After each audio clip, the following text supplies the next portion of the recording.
孩子说我不会画哦，那该怎么办呢？Hello， 大家好，我是美蕾老师。当孩子说我不会画，那该怎么办呢？这个是大家常常碰到的问题。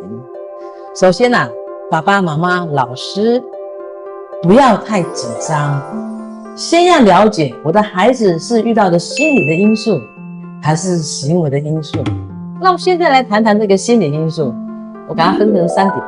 第一点呢，孩子真的是不知道怎么观察，所以呢他就不会画第二个点呢，是孩子他担心他画错，然后被大人呢嘲笑啦，还有呢被人家指责。第3点呢是这样子，就是表示他完全不相信自己的感受，也可以说他心里非常没有自信。接下来呢，我们再来谈谈行为因素，我也一样分为3点。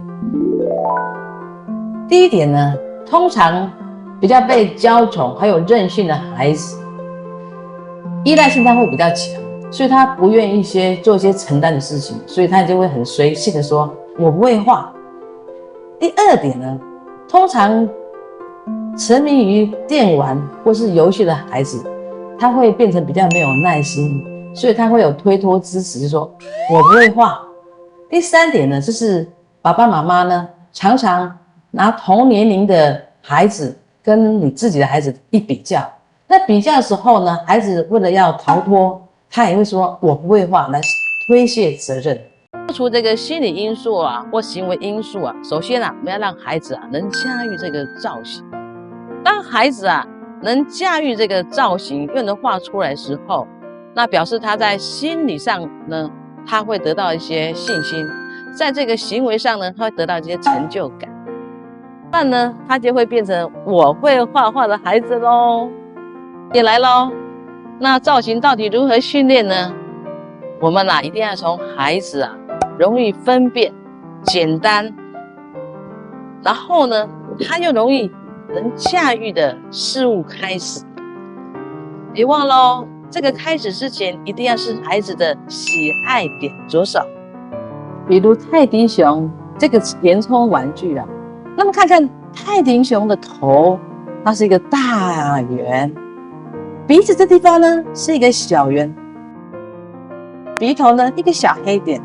再请孩子观察呢，耳朵呢是一个椭圆形。哇，这头一出来后，对于身体呢长椭圆还有四肢小孩子呢就发现他是容易驾驭的，他非常得到成就的。可是事先呢一定要跟孩子分享，请他观察以后再来分析，这样子是比较恰当。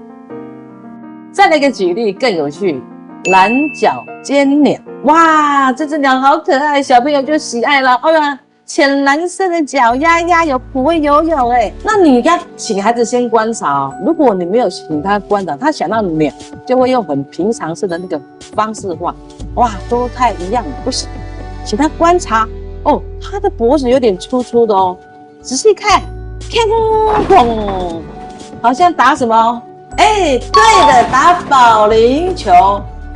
这样子唤醒孩子一个感觉的时候，他整个精神就出来。